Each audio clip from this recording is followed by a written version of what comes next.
C'est tout bon. On va pouvoir attaquer cette dernière partie sur qui est juste avant. On a parlé finalement plein de fois du MACF, du mécanisme d'ajustement carbone aux frontières, MACF. Et maintenant, on va en parler pour de vrai et on va le détailler puisque vous avez tous, en tout cas pour les entreprises, bien sûr, remis votre déclaration hier. Donc, on va en parler pour ceux qui l'ont fait et on va voir comment ça s'est passé. Pour intervenir sur ce sujet, donc je vous présente Sophie Dumoncap, qui est avocate associée chez DS Avocats. Bon, Maëva, je ne sais pas si je te présente parce que je t'ai déjà présenté, c'est bon. Loïc Poisseau, qui est président de Custom Bridge. Hockey Duty Custom Bridge. Et enfin, Evan de Rosière, qui est délégué aux affaires douanières de TLF Overseas, qui est un puits de science sur le sujet. Impressionnant, Evan. Et d'ailleurs, c'est lui qui va commencer, qui va nous refaire un petit point calendrier. Calendrier, ça y est, il a commencé, mais je pense que la suite va être intéressante. Et aussi sur l'utilisation et nos obligations. Evan, la parole est à toi. Bonjour d'abord. Bonjour à toutes et à toutes. Est-ce qu'on m'entend bien ? Oui, merci. Bon, maintenant j'ai la pression. Merci Marc. Non, alors juste très brièvement pour passer la première slide, s'il vous plaît.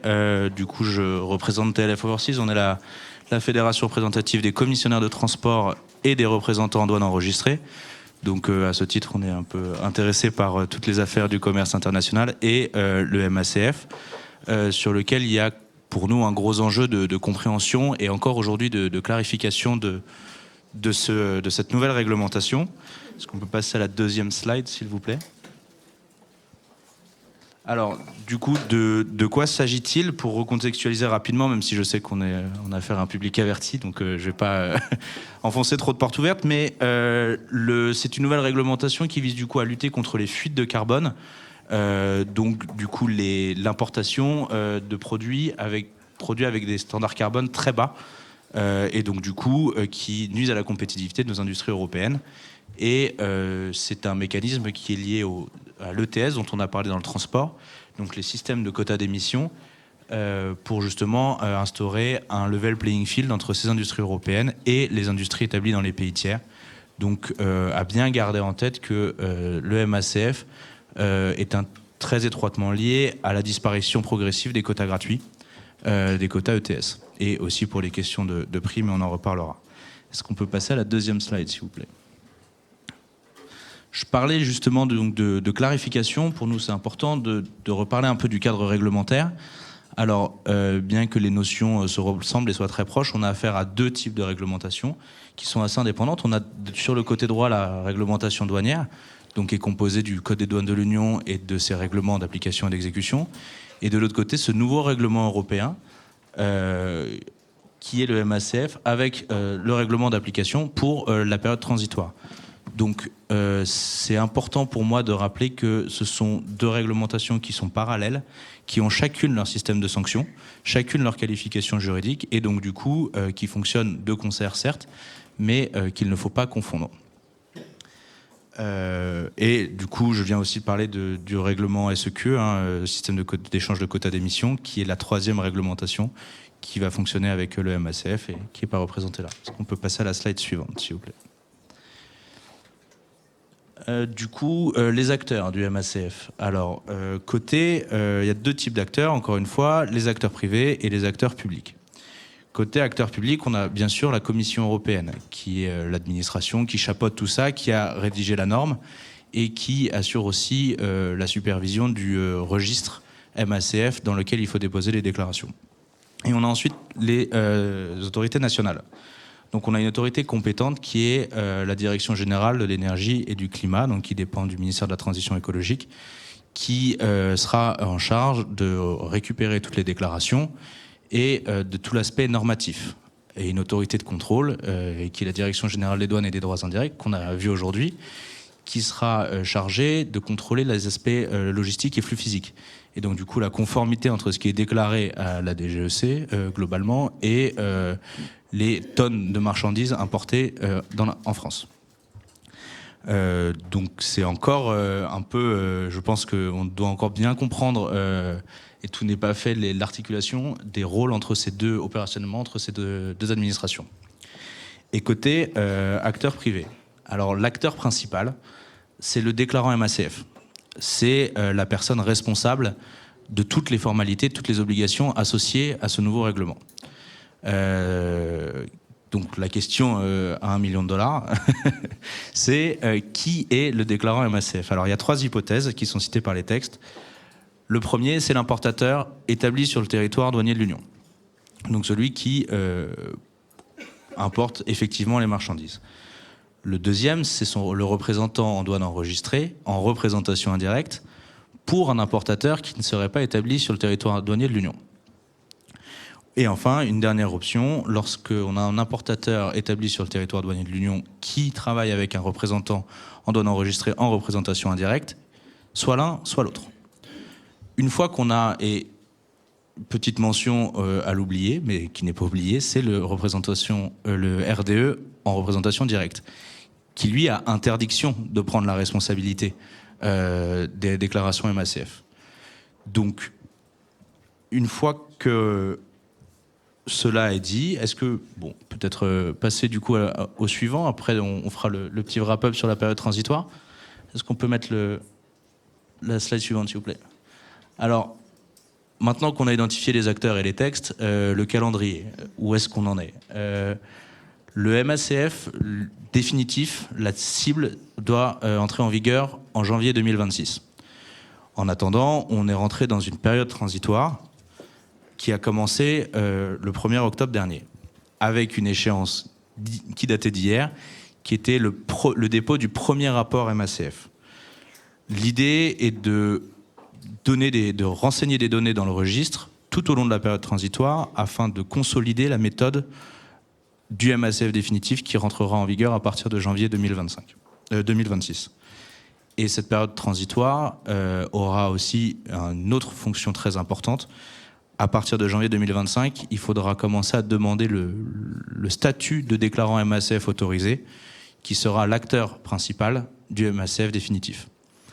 Donc voilà, c'est peut-être un peu complexe, mais bien comprendre que pour l'instant, on est dans la phase d'apprentissage. Est-ce qu'on peut passer à la slide suivante, s'il vous plaît? Alors, la période transitoire, elle est encadrée par le deuxième texte que nous avons mentionné tout à l'heure, le texte qui est sorti fin août 2023. Et c'est la phase pendant laquelle l'administration dit qu'on va apprendre en marchant. L'objectif de la Commission européenne est de collecter les données carbone, donc les données d'émissions de carbone, pour toutes les importations sur le territoire douanier de l'Union, sous forme de rapport trimestriel. Donc l'idée, c'est que pour un trimestre de référence, donc le premier trimestre de référence étant de octobre à décembre 2023, on doit déposer le mois suivant un rapport qui détaille précisément toutes les émissions directes et indirectes intrinsèques à la production du produit importé. Donc du coup, ça doit inclure... donc les rapports doivent comprendre les quantités de marchandises, les émissions forcément, les émissions indirectes et aussi le prix du carbone dû dans le pays d'origine. L'idée étant d'équilibrer le prix du carbone européen et le prix des carbones dans les pays tiers, qui va intervenir en déduction. Cette méthode, du coup, doit être reproduite jusqu'au 31 janvier 2026 pour chaque période de trimestre de référence. Donc il reste encore 7 rapports à déposer. 2025 ou 2026 2026. Alors, le dernier trimestre de référence de la période transitoire se clôturera au 31 décembre 2025. D'accord. Donc il faudra déposer le dernier rapport trimestriel avant le 31 janvier 2026. Et au 1er janvier 2026, il faudra être déclarant autorisé et commencer à acheter ses certificats pour ses importations. Donc il y aura un peu ce double run. Et voilà, c'est pour ça que c'était important un peu de revenir sur cet enchaînement de périodes qui a rien d'évident. Et alors, en 2026, il se passe quoi? Alors, en 2026, on commence déjà à avoir des incidences logistiques. C'est-à-dire qu'on ne pourra pas importer de produits visés par le MACF sans qu'il n'y ait de déclarant MACF autorisé. D'où l'importance de demander son autorisation assez tôt en 2025 lorsqu'on est concerné. La deuxième incidence à partir du 1er janvier 2026, elle est financière, puisqu'il faudra commencer à acheter ces certificats pour faire sa déclaration MACF l'année suivante. Alors que pour l'instant, on est dans cette période pédagogique, entre guillemets, je mets des gros guillemets, où on n'a pas de blocage logistique et une procédure de sanction assez light. Donc pour l'instant, on déclare. Mais il n'y a pas de on a une obligation de déclarer. Bien sûr. Mais on n'a pas de sanctions. C'est ça. Ou alors on pourra avoir des sanctions si on ne répond pas à l'administration un certain nombre de fois, donc avec une certaine latitude en termes de contrôle de la part de l'autorité compétente, donc de la DGEC. D'accord. Ok. Bon, alors ça c'est dit, c'est-à-dire qu'on a notre période transitoire, on a un calendrier qui va bien. Et maintenant, qu'est-ce qu'il faut qu'on fasse en fait ? Alors, c'est la slide suivante, donc c'est parfait. Quelques bons réflexes. Alors, le premier, c'est bien sûr d'identifier les flux de marchandises concernés. On parle d'électricité, d'aluminium, de produits sidérurgiques, d'engrais, etc. Mais en fait, on ne parle pas que des matières premières, il y a aussi beaucoup de produits transformés. Donc il faut bien sûr identifier tous ces flux, en sachant que il y a des importateurs qui ne sont a priori pas concernés par le ciment, par exemple le textile, mais qui ont dans leurs produits importés, pour le besoin de leur activité, des produits visés. Donc ça, c'est le premier point. Ensuite, il faut conduire forcément une analyse de risque et évaluer les enjeux pour tous ces produits. Donc le premier, c'est sur les risques juridiques liés aux sanctions, et après, bien sûr, à terme, pour 2026, les risques de perturbation de la chaîne logistique, éventuellement, et surtout les risques financiers. Ensuite, il faut identifier les bons acteurs en interne, parce que on parle bien d'une nouvelle matière. À part éventuellement pour les industriels habitués au quota d'émissions, le calcul de carbone au niveau des unités de production dans les pays tiers, je ne sais pas si quelqu'un sait faire, mais pas moi. Donc c'est bien de ça dont il s'agit. Donc il faut identifier, pour les entreprises qui ne maîtrisent pas du tout ces questions, quel est l'acteur pertinent. Donc ça, c'est quelque chose dont on pourra parler plus tard dans la suite de la présentation. Après, le dernier enjeu, c'est vraiment lié à l'obtention des données pertinentes. Parce qu'on parle encore une fois des données issues des pays de départ. Donc dans les États tiers, au niveau des usines de production. Donc qui interroger, et ensuite, pour obtenir la bonne donnée, et après fiabiliser ces données avec des bonnes méthodes de calcul et de vérification, et enfin se soumettre à ses obligations et déposer ses rapports. Ok. Et peut-être pour juste conclure cette présentation avant qu'on entre plus dans le détail, où en est-on aujourd'hui ? Est-ce qu'on peut passer à la slide suivante ? Alors, le premier rapport était à déposer pour hier, sans mauvais jeu de mots, littéralement. Donc là-dessus, qu'est-ce qui se passe pour les entreprises qui ne l'ont pas fait ? Parce que on ne l'a pas précisé, mais il y a énormément d'entreprises qui ne sont pas au courant. Il fallait regarder le chat du dernier webinaire de la DGEC. Et encore, il y avait 1200 connectés. On parlait tout à l'heure de 144 000 entreprises exportatrices. On n'a pas compté les entreprises importatrices. Donc, bon, qu'est-ce qui se passe si on n'a pas déclaré au 31 janvier ? On a eu un délai qui nous a été accordé cette semaine de 30 jours supplémentaires, qu'il suffit de solliciter directement dans le registre, très simplement, pour pouvoir déclarer. Et si on a des difficultés encore à déclarer, on peut régulariser jusqu'à la fin de la 3e période de référence en français, à la fin du mois de juillet 2024. Donc c'est le temps qu'il nous faut pour régulariser ou déclarer le cas échéant ces premiers rapports. Il faut du coup se connecter à la plateforme et s'identifier. Donc là, il y a eu des petits problèmes et la douane, les PAE notamment, ont bien aidé les entreprises à s'identifier dans le registre, puisqu'en fait, l'astuce était qu'il fallait se mettre dans Customs et pas dans CBAM pour accéder au registre. Donc, réussir à accéder au registre et ensuite, et s'entourer se faire conseiller par les PAE, vos pôles d'action économique, le cas échéant. Et profiter, faut pas dire ça comme ça, mais je le note. La procédure de sanction est assez, comme je disais, est assez souple pour le moment. Elle est basée sur un système de mise en demeure. Donc, s'il y a un défaut de déclaration, l'administration contactera l'importateur pour l'informer qu'il est en défaut et à l'importateur de se dimensionner pour rectifier. Donc, et c'est après plusieurs mises en demeure et absence de réponse ou réponse de mauvaise foi que des sanctions par tonne de gaz non déclaré peuvent intervenir. Un petit point aussi très très important, une petite astuce valable jusqu'en juillet, il est possible de déclarer pour l'instant des valeurs par défaut qui ont été publiées sur le site de la Commission européenne, mais uniquement jusqu'en juillet, parce que l'objectif de la Commission étant bien sûr de collecter des données fiables pour ensuite fiabiliser sa méthode, mais pour se sécuriser, les valeurs par défaut sont disponibles pour l'instant. Question pertinente de Céline. Confirmez-vous que si nous n'avons pas importé les produits listés, il n'est pas nécessaire de remplir un rapport, ou doit-on faire un rapport vide ? Alors, la réponse est dans la foire aux questions de la Commission européenne, qui est vraiment très précise. S'il n'y a pas d'importation de produits visés pendant le trimestre de référence, il ne faut pas déposer de déclaration. Et ben voilà, Céline, tranquille. Ok. Et c'était bon, oui, de mon côté. J'ai assez parlé, je crois. Bon. Et j'espère que vous n'êtes pas déçus après le teasing. Un peu un truc à plusieurs, quoi qu'il arrive. Sophie. Oh non, c'est Maïva d'abord ? Ouais. Je crois. Ouais, si tu veux, pas de problème. Oui, alors toi, tu as déposé ta déclaration. Alors oui, on a réussi à la déposer pour la France sur une entité sur les trois la plus grosse. On a 2 entités juridiques, on n'a pas pu déposer juste une ligne, donc on va le faire, mais on n'a pas pu. On a réussi à déposer, par contre, en Italie, en Espagne, en Hongrie, en Roumanie. Les principales difficultés, c'était d'abord de se connecter au registre. On a mis un peu de temps à comprendre comment se connecter et qui pouvait le faire. Ensuite, il fallait déposer. Il y a eu quelques bugs, effectivement, où on avait mis les données, il y avait des anomalies, mais on a réussi juste à la dernière limite, mais on a réussi. Par contre, comme beaucoup d'opérateurs, je pense, on a utilisé les valeurs par défaut. Et je ne connais pas d'entreprise qui n'a pas déclaré les valeurs par défaut. Enfin, je suis curieuse de savoir si dans la salle, il y a quelqu'un qui a vraiment pu utiliser d'autres valeurs que les valeurs par défaut. Mais je n'en connais pas. Mais quelle est l'importance Pour l'instant, il n'y en a pas, mais on l'a fait parce qu'aujourd'hui, on ne sait pas encore comment on va collecter les données de CO2 auprès de nos fournisseurs.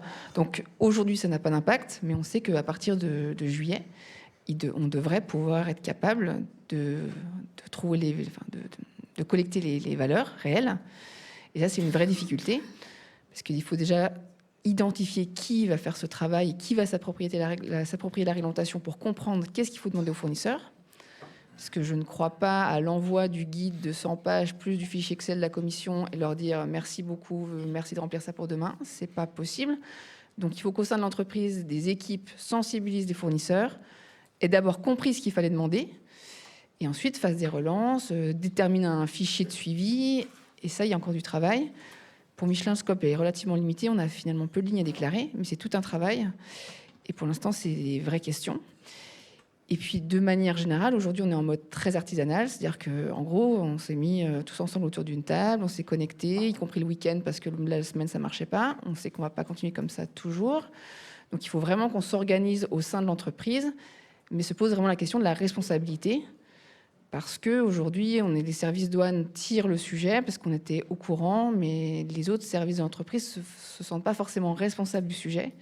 Et ce qui est sûr, c'est qu'on ne peut rien faire tout seul. Et pour moi, ce n'est pas aux équipes douanes de devenir experts du calcul de CO2 par nos fournisseurs. Supply, aux achats.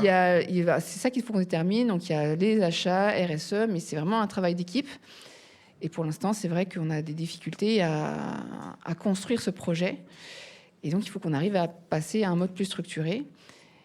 Et en plus, l'argument supplémentaire, c'est que dans 2026, enfin après 2026, il va bien falloir acheter des certificats en amont. Donc aujourd'hui, le travail qu'on fait d'identification des flux a posteriori, il est utile dans la phase de reporting, mais dans 2 ans, c'est pas ça le trigger. Le trigger, c'est les estimations des flux qui vont être importés. Et donc, les activités des équipes douanes n'auront plus ce rôle d'alerte. Donc, on a vraiment intérêt pour une entreprise que ce sujet ne soit pas porté uniquement par la douane, parce que sinon on crée quelque chose qui dans 2 ans ne sera plus valable. Donc vraiment j'insiste sur le point, sur la nécessité de trouver des interlocuteurs, et je partage le fait qu'on a des difficultés en interne pour trouver qui va être pilote, qui va porter le sujet. Et donc, c'est un sujet. Et je voulais juste aussi faire un point d'attention sur les emballages retournables métalliques. Parce qu'il y a eu des discussions en expliquant que oui, mais comme ça n'applique que la mise en libre pratique, finalement, les emballages ne sont pas concernés. Sauf que la réalité des entreprises, en tout cas c'est notre réalité, on ne fait pas forcément des annulations temporaires ou des régimes de retour, parce qu'en fonction des États membres, la traçabilité demandée pour mettre en place ce régime est trop complexe. Donc nous, on a fait le choix de faire des importations définitives, de payer des droits de douane associés, parce que finalement, c'est balance risque-bénéfice, on avait préféré faire ça. Sauf que maintenant, ça veut dire qu'il faut qu'on retrouve le fabricant d'emballage qu'on a acheté il y a quelques années, et qu'on arrive à déterminer quel CO2 a été mis lors de cette fabrication qui a eu lieu il y a quelques années. Donc là, je ne sais pas, je n'ai pas d'idée encore, mais je vais trouver. Question d'un néophyte, qu'est-ce qu'on fait pour des sous-ensembles? Parce qu'en fait, on peut acheter, je sais pas, un sous-ensemble qui contient des choses qui sont considérées par le mécanisme. En fait, il faut vraiment considérer l'annexe, les classements douaniers identifiés dans l'annexe, et faire une analyse d'une cartographie des flux. Et c'est le meilleur moyen. C'est pour ça que les équipes douanes sont forcément impliquées dans le process. Ça, c'est forcément le point d'entrée. Mais on n'est qu'un point d'entrée. Mais il faut vraiment se regarder la liste et se conformer à la liste.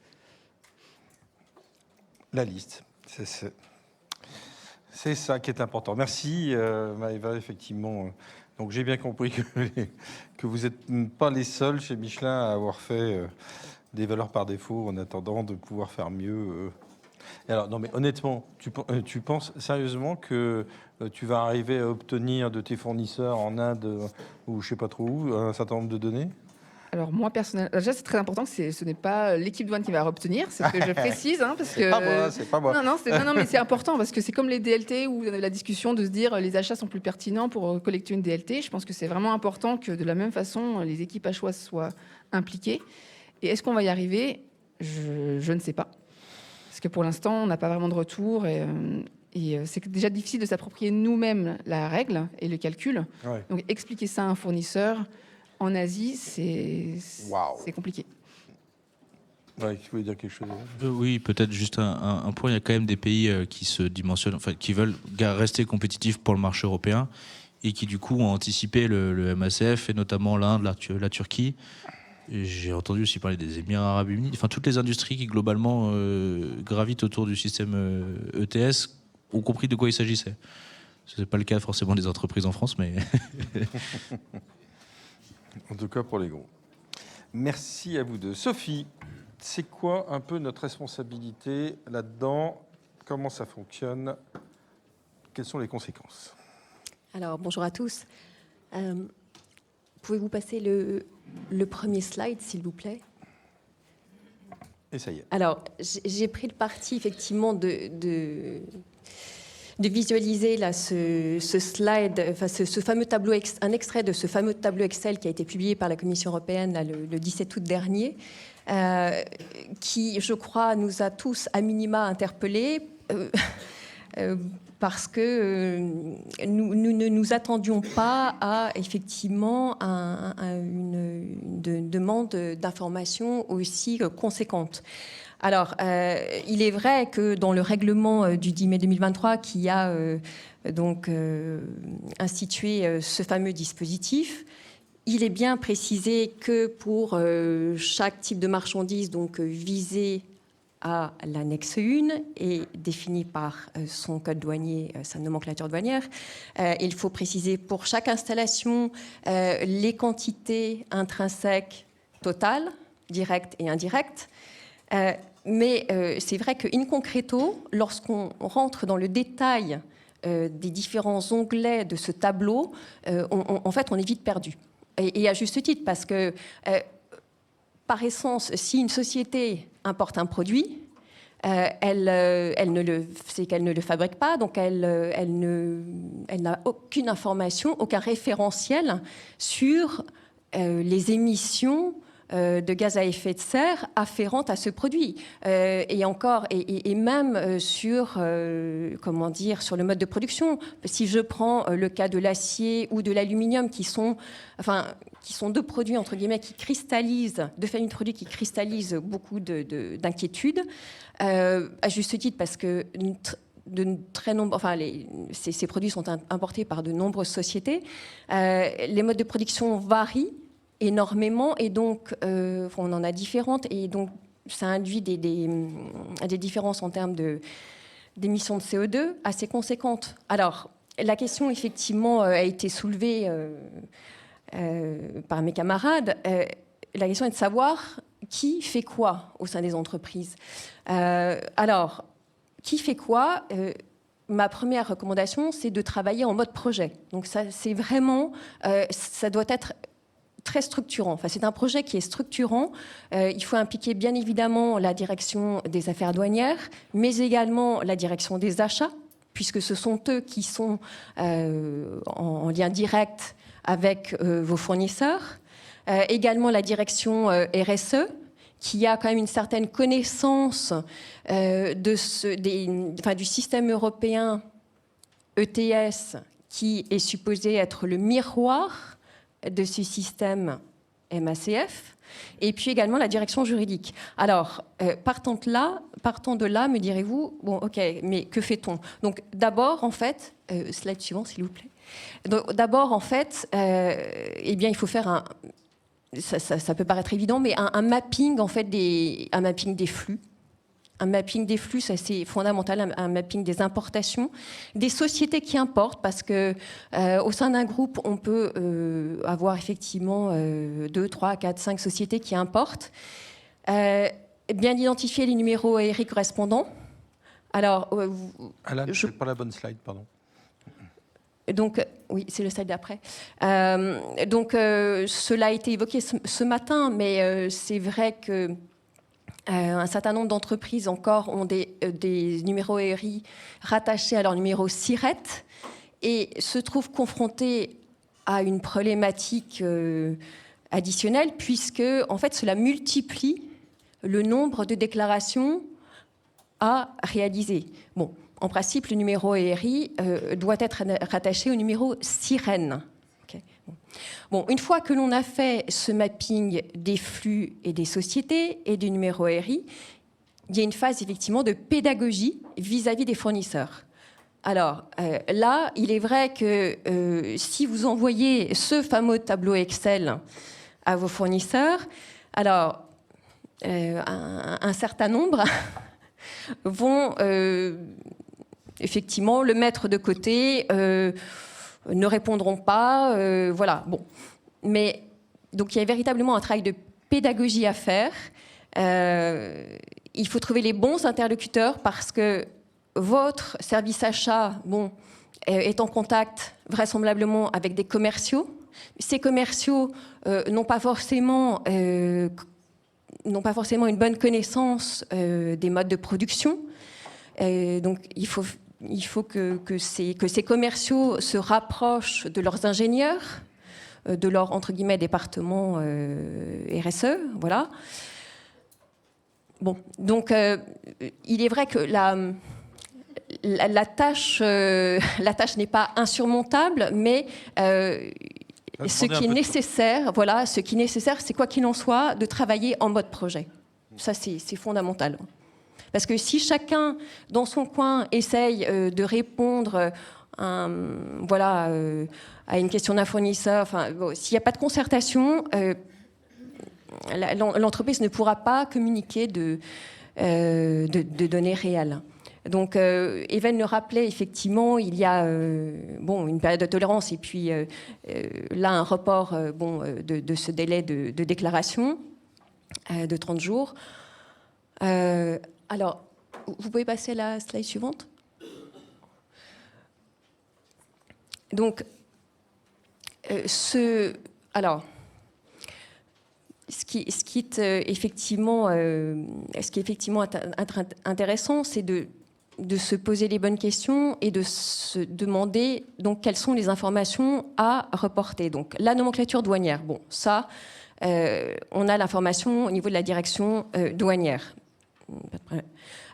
Ensuite, au niveau des émissions, là, il y a véritablement ce travail de pédagogie à faire avec le service des achats, le service RSE. L'administration des douanes, lorsqu'elle va contrôler ces déclarations, MACF, elle va d'abord effectivement bien vérifier les nomenclatures, si les importations que vous avez réalisées lors du trimestre précédent eh bien, concernaient des marchandises soumises au dispositif. Voilà, elle aura effectivement un rôle de pédagogie. Et elle sera ensuite relayée par la DGEC qui, elle, va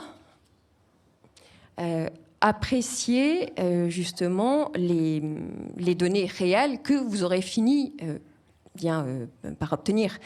Donc, ces données, alors la DGEC va faire des recommandations si elle voit que pendant cette phase déclarative, eh bien, il y a des rapports qui sont incomplets. Voilà. Donc, on a véritablement une phase de pédagogie, de tolérance par rapport à des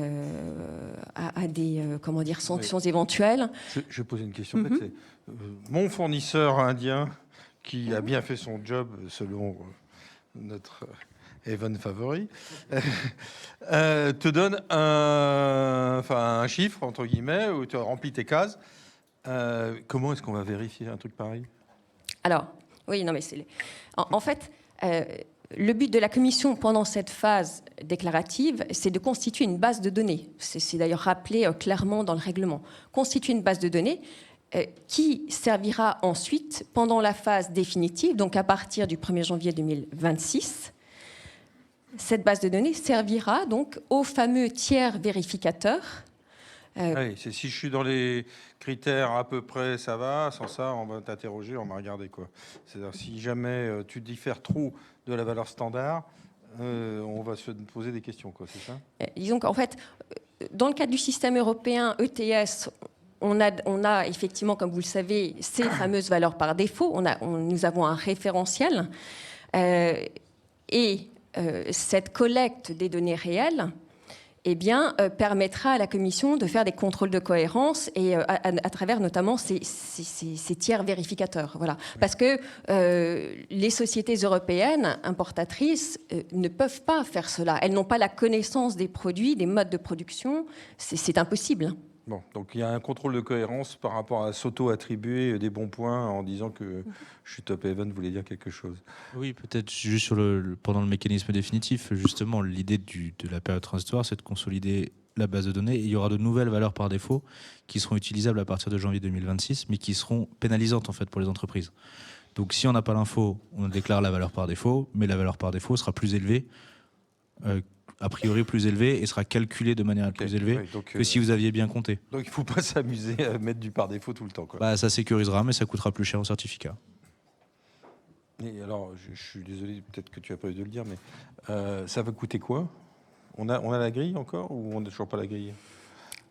Alors, a priori, là, pendant la phase transitoire, si après recommandation donc, de l'autorité compétente, malgré ces recommandations, les reportings sont toujours incomplets ou voire inexistants, là, effectivement, des pénalités seront susceptibles d'être appliquées.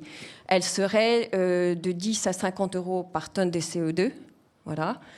1,5, c'est grand. Hein. Ce qui est précisé dans le règlement, c'est qu'il doit s'agir en fait que les pénalités doivent être proportionnées, dissuasives. Voilà. Mais voilà, on aura. Voilà, bon, Ok. 10 à 50 euros la tonne, donc ça permet de quand même faire un petit calcul. Enfin, ça va de 1 à 5, donc de 1 à 5, on ne réagit pas la même chose. Si c'est de 1 à 5 millions, ça ne fait pas le même truc. Mais là, c'est en cas de manquement réitéré. Ah. Voilà. D'accord. Good. Bon, non, mais sérieusement, la grille, on va la voir quand ? On ne sait pas, non ? Non. On ne sait pas quand est-ce qu'on va... La grille de quoi du tarifaire exact de la pénalisation. En fait, comme le système MACF est supposé être le miroir du système ETS, ce sont en principe les pénalités qui sont prévues aussi dans le cadre du système ETF qui s'appliqueront. Donc, pour l'instant, c'est cela. Après, cela dépendra aussi des manquements. Je pense que c'est surtout pendant la phase, c'est à partir de la phase définitive que les véritables sanctions Donc pour l'instant, il faut s'organiser, et ensuite on verra ce que ça coûte.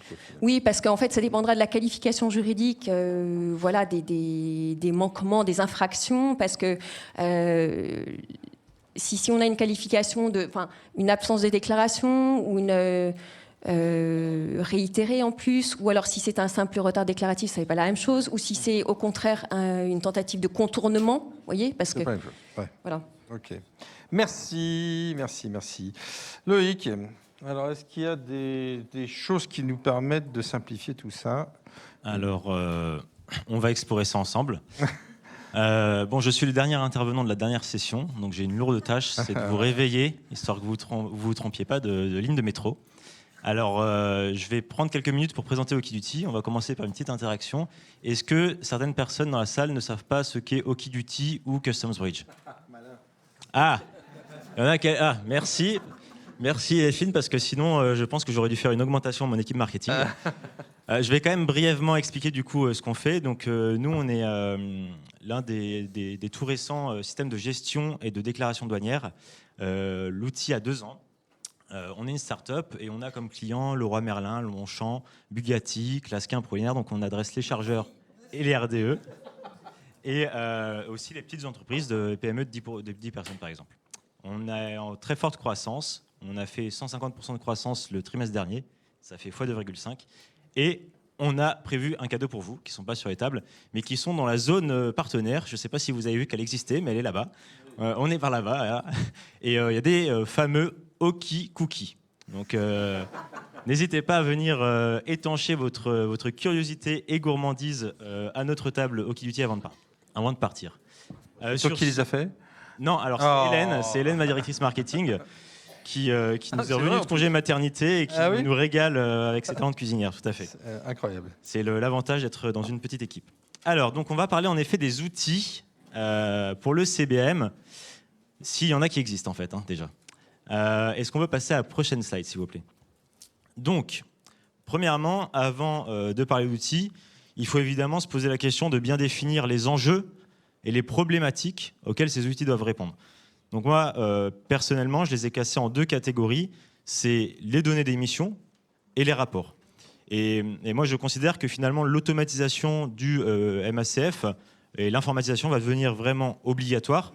Déjà pour certaines entreprises qui ont énormément de flux et une grande variété de produits, et aussi vu l'augmentation du périmètre qui a été annoncée. Aujourd'hui, on est sur très peu de produits qui sont soumis au MACF, mais ça va vraiment s'agrandir. Donc il y a vraiment une logique d'automatiser tout ça. Je pense que ça deviendra nécessaire pour les chargeurs. Donc si on se base sur la partie des données d'émission, globalement, combien mon produit a émis de CO2 lorsqu'il a été fabriqué? Il faut récolter ces données auprès de différentes personnes.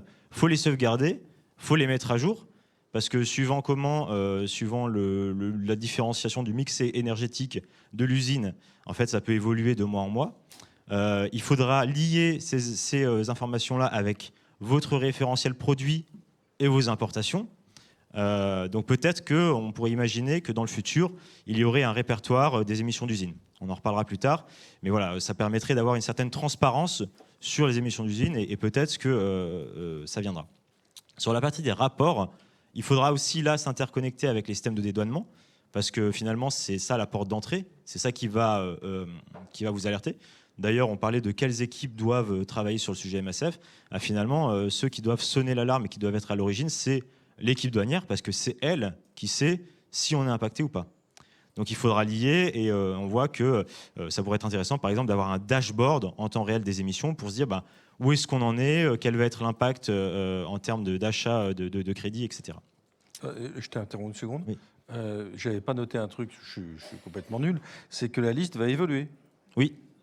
Donc pour l'instant, celle qui est là aujourd'hui, en fait, il faut qu'on regarde tous les mois parce que ça Non, pas tous les mois. Mais là aujourd'hui, c'est facile en fait. Ouais. C'est la partie facile. Après, ça a évolué. Le nombre de produits qui vont être soumis au MACF va en effet évoluer, oui. D'accord. Bon. C'est pas encore défini, c'est pas encore. Je suis pas sûr que la date soit définie quand, mais c'est vraiment. Si, c'est défini la date.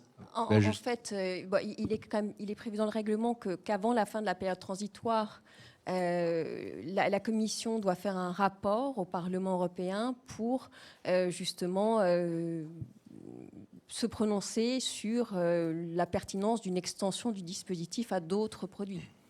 Mais pour l'instant, il faut s'en tenir effectivement à la liste de l'annexe 1. En 2025, il y en aura, en gros.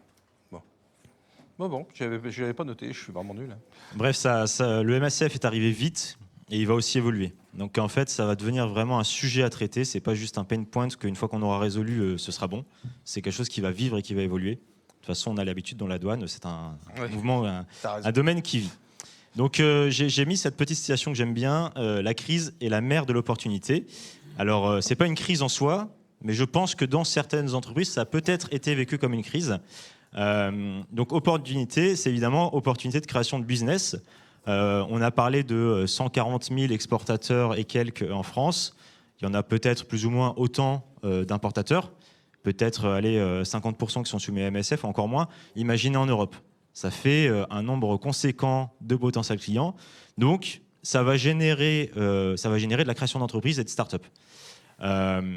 Cependant, rappelons que le MSF est rentré en vigueur en mai-juin. Le périmètre a été fixé à ce moment-là, périmètre qui avait évolué. Donc, évidemment, lancer une start-up en 6 mois et un produit, c'est extrêmement complexe. Donc, j'ai essayé de faire un tour d'horizon de aujourd'hui, quels étaient les produits ou les solutions, les start-up qui s'attaquaient à ce problème-là. Donc le petit nom pour moi des solutions qui vont vraiment résoudre cette problématique de récolte de données, c'est Carbon Accounting Software. Il y en a déjà qui sont utilisés notamment par les RSE. Oui, tout à fait, slide suivant, pardon. J'ai oublié de lancer. C'est bon ? Ouais, c'est bon. Donc j'ai trouvé 4 entreprises. On voit qu'il y en a qui sont dans le domaine depuis un petit peu de temps, notamment Plane A Earth et Carbon Chain, qui ont été créés en 2017, qui eux se sont focusés au début vraiment sur la gestion du carbone, donc pas spécifiquement lié à l'importation, mais finalement ils se lancent aussi sur ce marché-là. Ils n'ont pas été très réactifs néanmoins. Une entreprise ClimEase qui se lance vraiment spécifiquement sur le sujet du MACF, mais comme vous le voyez, elle a été créée récemment et ils sont moyennement prêts, comme la majorité des gens. De toute façon, je l'ai dit, en 6 mois, c'est compliqué. Ça tombe bien que vous ayez parlé d'Inde, d'ailleurs, c'était pas du tout prévu. Mais en faisant mes recherches, j'ai trouvé une entreprise qui s'appelle The sustainabilitycloud.com. Et en fait, ils parlaient de CBAM. Donc je les ai contactés, on a échangé ensemble, et ils n'adressent pas du tout le marché européen. Ils adressent vraiment uniquement le marché indien. C'est-à-dire qu'ils ont une démarche d'aller voir des usines qui sont polluantes et qui vont être soumises au CBM, pour lesquelles il y aura besoin de fournir des informations. Et donc il y a déjà une démarche dans certains pays d'équiper les usines. Donc finalement, c'est une relativement bonne nouvelle. Parce qu'on disait comment est-ce qu'on va vérifier la pertinence des données s'il y a des tiers qui équipent et qui mettent à disposition des outils de mesure, c'est finalement une certaine garantie aussi de la qualité de la remontée d'informations. Donc on voit qu'il y a un écosystème de solutions qui est en train de se lancer, qui est en train de se préciser. Mais moi, mon résumé, c'est que finalement, malheureusement, aujourd'hui, il n'y a pas grand-chose de mieux que l'Excel de l'UE. Donc, il faut rester tout de même attentif, mais il va falloir utiliser cet Excel malheureusement. Quoique vous avez encore quelques mois pour continuer à utiliser les valeurs par défaut. Slide suivante, s'il vous plaît. J'aimerais aussi du coup parler de pourquoi est-ce que les plateformes douanières n'ont pas attaqué le sujet. Alors, si mes collègues et partenaires dans le domaine ont des solutions qui me le disent, mais il ne me semble pas que quelqu'un est allé dans ce sens-là. Et déjà, comme Michel Baron l'a expliqué, l'actualité douanière est extrêmement dense pour nous, éditeurs de logiciels dans le domaine douanier. Mais post-Delta I, qui va entrer du coup en vigueur cette année, il y aura, comme je l'ai expliqué, fortement des passerelles qui seront faites avec les acteurs qui émergeront, parce que je pense qu'il y aura besoin pour les entreprises d'avoir cette visibilité. Il y a beaucoup d'enjeux, notamment par exemple suivre l'impact du MACF au fur et à mesure des importations, avoir un référentiel produit propre, le lier avec les importations. Voilà, si on stocke finalement les émissions carbone de ces produits, il faut aussi après ne pas avoir à faire le travail manuel de dire ah bah j'ai ma liste des importations, faut que j'aille lier un par rapport à mes produits. Donc il y aura vraiment, à mon avis, des liens qui vont se faire, voire peut-être même via un accès direct aux chargeurs à leur déclaration via plateforme. Je sais qu'on a déjà parlé récemment à l'Audace que les chargeurs aimeraient avoir accès à leur déclaration directement via la douane. Donc peut-être qu'il y aura cette plateforme qui viendra, je ne sais pas, on verra. En tout cas, nous, on a essayé de donner, d'accompagner en tout cas un petit peu les chargeurs. On a créé un site gratuit qui s'appelle CBAM Checker, qui vous permet d'entrer vos codes douaniers, de vérifier s'ils sont gratuits, s'ils sont pas gratuits, pardon, s'ils sont soumis au MACF. Ça n'a pas de prix, un code douanier. Et on peut aussi vous faire une analyse de votre base douane chez nous, si jamais vous voulez voir si vous êtes soumis. Donc voilà, j'espère que ça vous a donné un petit peu plus de hauteur sur concrètement comment est-ce que l'environnement d'outils va évoluer. Ça reste vraiment aux prémices actuellement, mais il faut rester ouvert et attentif parce qu'il y a un marché. Il y a un marché des centaines de milliers d'entreprises qui vont devoir faire des reporting en Europe. Clairement, il va y avoir des entreprises qui vont attaquer ce marché. Bon, tu vas développer ou tu vas pas développer quelque chose alors ? Nous, on est vraiment focus sur la douane. Et comme je le disais, pour moi, il y a deux secteurs. C'est premièrement la collecte des informations. Ça, c'est un vrai métier. Pour moi, c'est plutôt les entreprises qui font de la gestion carbone. C'est un vrai métier. Enfin, si un éditeur douanier veut y aller, pourquoi pas, tant mieux. Mais ça me paraît risqué. Pour moi, c'est vraiment un autre métier. Par contre, sur l'autre partie, comment être capable d'automatiser les remontées finalement à la plateforme MACF. Il y a déjà un standard qui existe, c'est possible de remonter par EDI avec un flux XML. Donc voilà, il faudra essayer de voir comment est-ce qu'on lie ensemble les plateformes, comment est-ce qu'on remonte ça ensemble. Et qu'est-ce qu'il voulait dire Alban ? Ah, on n'entend pas là, c'est le 5 de micro. Est-ce qu'il y a des logiciels ? Oui. Le nôtre fait les calculs, enfin pas les calculs, mais constitue le fichier qui est ensuite transmissible vers soit les ERP, soit éventuellement le... Ah non, on va pas jusque-là. Non, on va pas jusque-là. Mais je dirais, dans le cadre du dédouanement, on est capable de répertorier et de constituer un fichier qui est disponible pour pouvoir justement faire ces déclarations. Déjà un pas en avant, c'est pas encore la totalité, mais déjà il y a quelque chose. Bien, d'autres choses à rajouter ? Non, c'est bon. Eh bien, on va pouvoir clôturer ce symposium douane. Alors, je dis quand même pour le MACF.